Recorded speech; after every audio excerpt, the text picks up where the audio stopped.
Vocês acharam que eu não voltaria em 2021 com um vídeo aqui no YouTube? Ainda mais quando nós temos aqui um filme que tá enlouquecendo a internet, que é Não Olhe Pra Cima?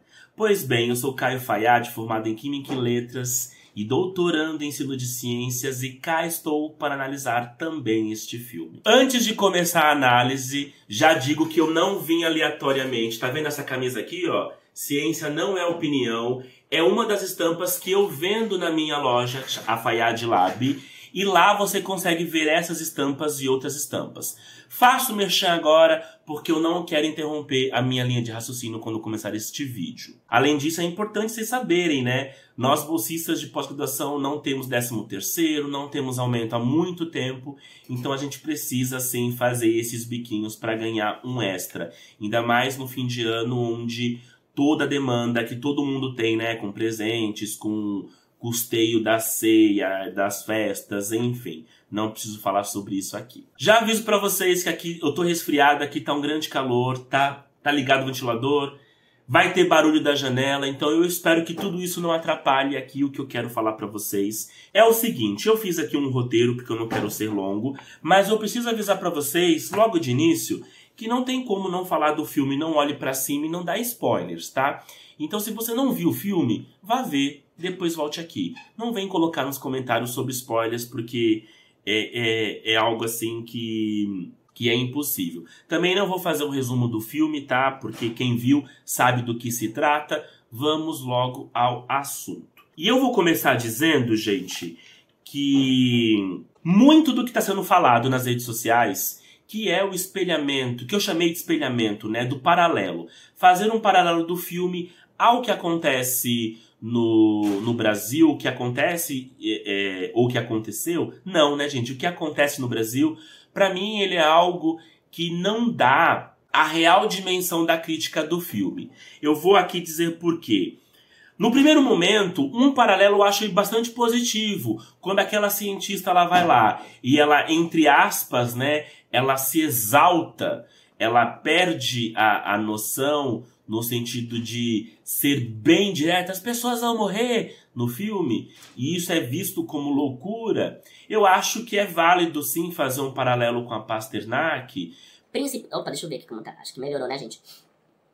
Eu acho que é válido sim fazer um paralelo com a Pasternak, porque o que aconteceu ali nela no Jornal da Cultura é algo um pouco semelhante. Agora, eu não vou ficar aqui falando do Carluxo, não acho que o outro cientista tenha a ver com Átila, eu acho que isso é desproporcional.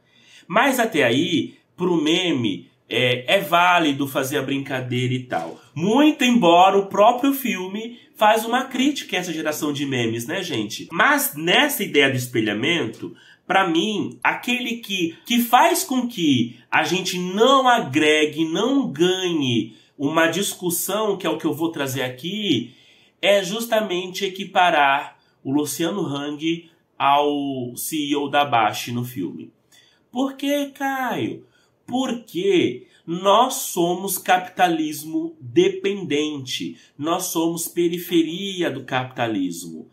O Luciano Hang, em termos de financeiros, em termos do que ele movimenta para a economia, ele está muito longe, mas muito longe do impacto que ele pode causar do que aquele magnata, do que é retratado no filme. E nós temos pessoas neste mundo que está muito mais relacionado como o dono da Amazon, né? Então, assim, o que nós temos ali no filme é um cara rico que financia uma campanha política da extrema-direita, mas que não é do capitalismo dependente. Nós temos ali um magnata do capitalismo que é também magnata da tecnologia. Diferente do velho da van, que é só um revendedor. É isso. Sinto muito contar isso para vocês, mas o velho da van é só um revendedor. Uma vez que nós vemos que o espelhamento entre o CEO da Bash, lá do filme, com o velho da van é desproporcional, a gente precisa entender o porquê que ele é desproporcional e por que o filme ele pode ir muito mais além do que a crítica brasileira vem trazendo. Eu vou trazer aqui alguns elementos que partem de uma pergunta que eu fiz. A quem se dirige a crítica do filme? Eu coloquei aqui três tópicos, né? O primeiro deles é a extrema-direita, que é isso que vem sendo discutido no Brasil. O espelhar o filme, o Não Olhe Pra Cima, com a conjuntura, com o contexto brasileiro, é reforçar que a crítica do filme se faz à extrema-direita. Principalmente porque a extrema-direita ela tem como um dos seus pilares o negacionismo científico. Só que esse pilar, gente, para mim, ele é muito fino. Existe algo que explica melhor esse pilar, que, ao meu ver, é justamente o terceiro ponto que eu não vou falar agora. Eu já quero engatar aqui que eu não vou falar agora. Então nós temos sim uma crítica no filme à extrema-direita. A essa extrema-direita que ela tem como princípio o neoliberalismo e tem também como princípio a pauta de costumes. A todo momento a gente vê isso. Agora, no Brasil, ficou muito mais evidente que se trata do neoliberalismo pelas pautas dos costumes. Porque no momento em que a presidenta ela não quer saber sobre os cientistas, porque ela está preocupada que a pessoa que ela indicou para a Suprema Corte é ator pornô, alguma coisa do tipo, naquele governo, no momento que eles decidem fazer alguma coisa, eles selecionam um herói da nação, que é aquela pessoa que também vai fazer piada com indígena, vocês lembram disso, né? Com indígena, com os LGBTs, ou seja, existe no filme esse retrato do aspecto dos costumes, como que os costumes é visto por esse grupo político. Mas lá também está a questão econômica e nós no Brasil estamos nos encaminhando para uma eleição e é sobre isso que eu quero falar. Mas antes de chegar sobre esse aspecto do neoliberalismo no filme, eu quero falar que nós podemos pensar também que o filme faz uma crítica à própria ciência e aos cientistas. Existe um momento no filme, que aí acho que alguns cientistas captaram isso, que no momento que o cientista ele vai ligar lá para a NASA, enfim, ele vai ligar para uma agência governamental, ele vai dizer, olha, eu sou cientista da Universidade Estadual do Michigan, há muito tempo eu não publico. Quem é cientista já gera gatilhos. Por quê? Nós vivemos hoje em um contexto científico que a intelectualidade do cientista ele é menor. O que vale hoje são os seus artigos, as suas publicações, as suas métricas. Hoje a ciência ela está dentro de um contexto tecnocientista, tecnocrata. Ele está dentro de um contexto do capitalismo. É isso que eu vou chegar na terceira parte da minha crítica. Onde o que vale são as suas métricas, a sua produção. Não vale mais o cientista que produz conhecimento. O que vale é aquele conhecimento que produz algo que seja palpável, que seja vendível, que seja mensurável. Então eu poderia pensar sim que o filme faz essa crítica. E por que eu poderia pensar nisso? Porque no momento em que o magnata da Bech vem com a sua solução, ele vem com cientistas que são laureados. Ele vem, olha, nós temos aqui uma proposta de resolução que é a seguinte: nós vamos explorar o cometa. E aí ele vem com 2 cientistas que venceram o Nobel de outras áreas, não são Nobel na astronomia, que vem dar a solução. Nós vimos isso durante a pandemia? Sim, nós vimos.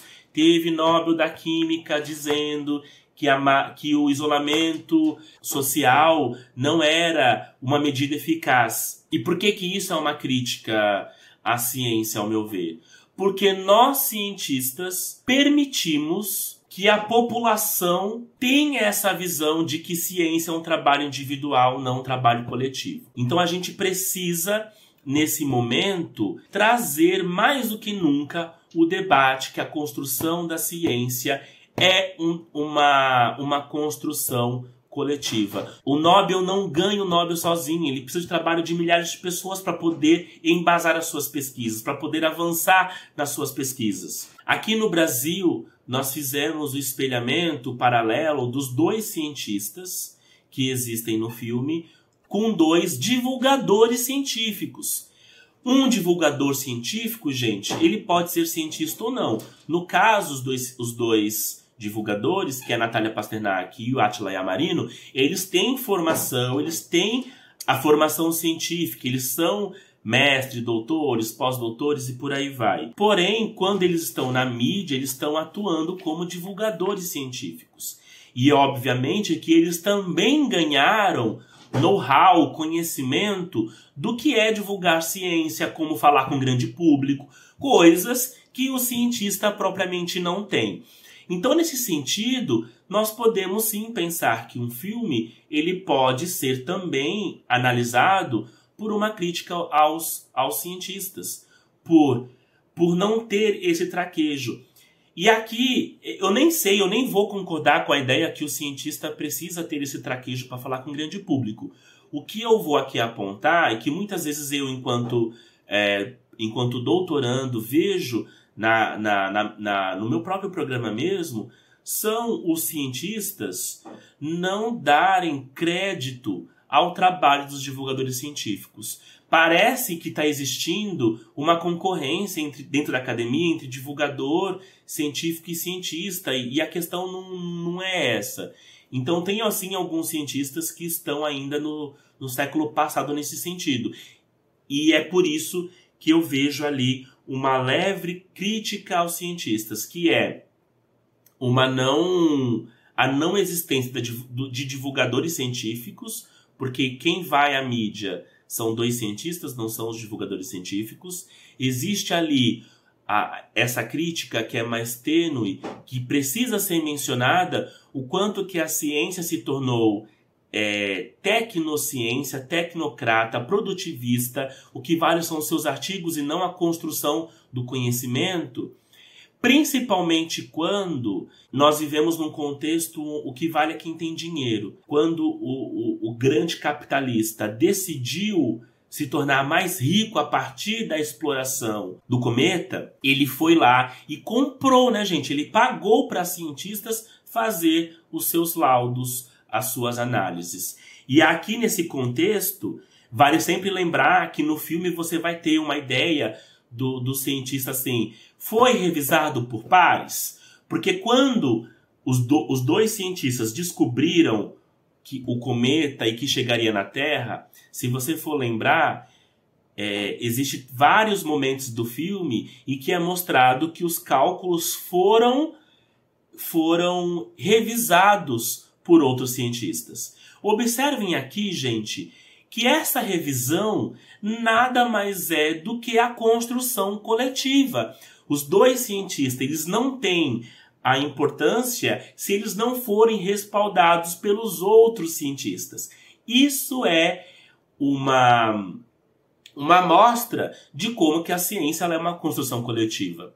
Quando você tem, no outro momento, que é capitaneado pelo capitalista, pelo magnata da tecnologia, isso não acontece. E é justamente quando vai ter o erro lá no final do filme. É importante, acho que todos nós que somos cientistas, pautar que o filme, ele também aponta a ideia de que ciência é construção coletiva e não de uma cabeça brilhante, ou no caso de 2 cabeças brilhantes que ganharam o Nobel. E aqui no contexto brasileiro, eu acho importante a gente pautar que muitas vezes a extrema-direita ela tenta justificar o fim do financiamento público na pesquisa porque o Brasil não tem Nobel.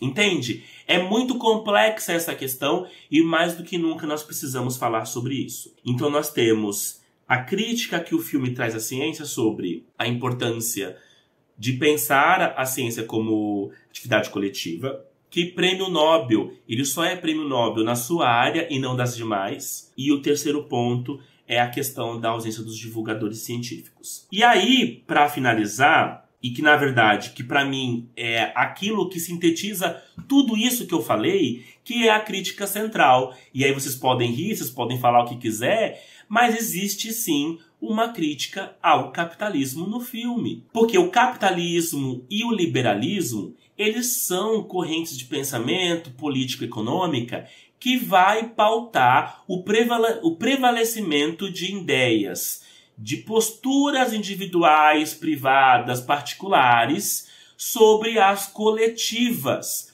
Então, o magnata da Baixe, que está muito longe de ser o velho da van, embora o velho da van se assemelhe a ele pelo prevalecimento das ideias individuais pelas coletivas, o impacto desse tipo de magnata que domina financeiramente a ciência, isso é o grande impacto do filme. Nós temos cada vez mais nos países, principalmente aqui que nós somos um país de capitalismo dependente, um ganho da força de que é preciso que a iniciativa privada financie a ciência.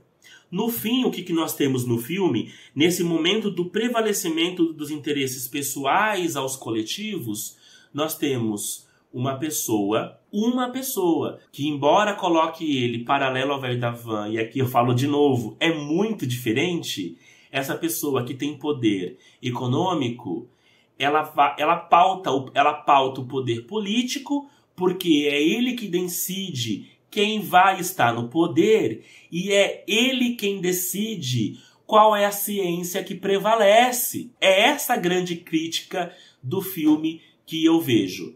Se vocês repararem, vocês podem rever o filme, o dono da Baixe, o CEO da Baixe, ele não olha para outras pessoas.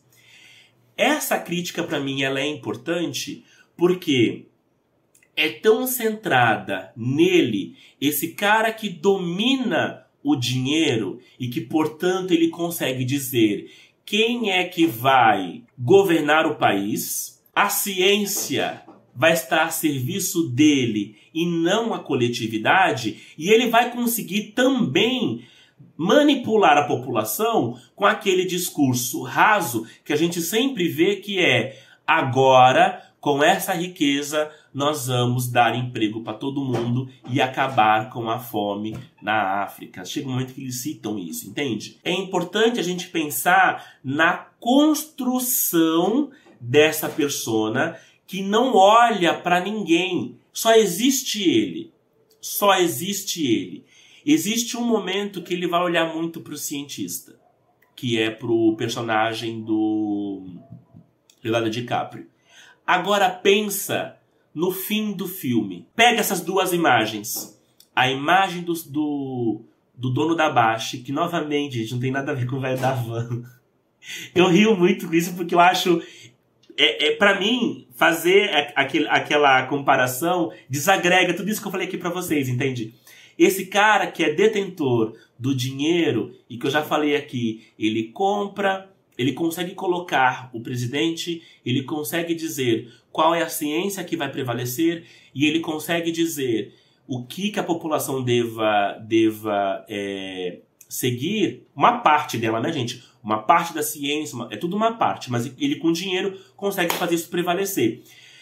Ele não olha para ninguém. Mas o filme termina justamente com a ligação da coletividade. Quando o cientista que cometeu erros, e isso é importante mencionar, o cientista ele não é um ser perfeito, ele comete erros, ele trai a esposa, ele é enganado também por essas benesses que o capitalismo oferece. O final dele é trazendo a coletividade, a conexão humana. E é por isso que eu penso que a crítica central do filme é o prevalecimento, é o problema da gente prevalecer interesses individuais aos interesses coletivos. E foi justamente essa tônica que nós vimos hoje na pandemia. Em muitos locais dos Estados Unidos, na Europa, no Brasil, nós tivemos um grupo político e econômico querendo a todo e qualquer custo prevalecer os seus interesses ao invés dos interesses coletivos. Eu não sou a melhor pessoa para fazer vídeos, mas eu acredito que eu tenha contribuído para a análise desse filme e eu espero demais que outras pessoas consigam discutir melhor o que eu discuti aqui hoje. Gente, o filme está longe de ser só uma simples discussão sobre crítica à extrema-direita. Ele é uma crítica ao nosso sistema econômico. E como o nosso sistema econômico, ele está nos enforcando, nos matando cada vez mais. E observem que no final do filme, eu não sei se ficou muito claro se eles retornam ao planeta Terra depois de anos que se passa, né? Ou se eles vão para um outro planeta. Mas o que dá pra gente ver ali no final, que é muito legal, eles ficaram no universo, né? Orbitando o planeta.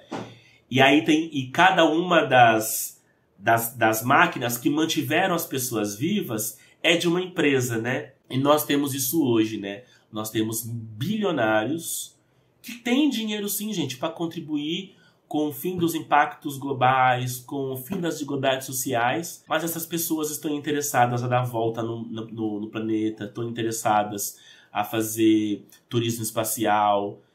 Elas destroem o planeta a partir dos seus interesses pessoais, privados. Elas teriam dinheiro se elas quisessem para reduzir a desigualdade, mas elas não querem. Elas preferem fazer a recolonização que acontece no filme. E vocês viram o que acontece com essa recolonização, né? Eu quero terminar esse vídeo com uma pergunta. Não é novidade para vocês, quem me acompanha lá no Instagram sabe que eu sou filiado ao PSOL, que eu sou uma pessoa que eu sigo bandeiras coletivas. Para mim, a superação desse nosso sistema, ela tem que passar pelo anticapitalismo, pelo antirracismo, pelo ecossocialismo. O que eu quero pautar para vocês, e eu vou terminar esse vídeo, nós temos recentemente uma notícia de que a Nishi Yamaguchi, aquela que defendeu a cloroquina, vai se candidatar a senadora.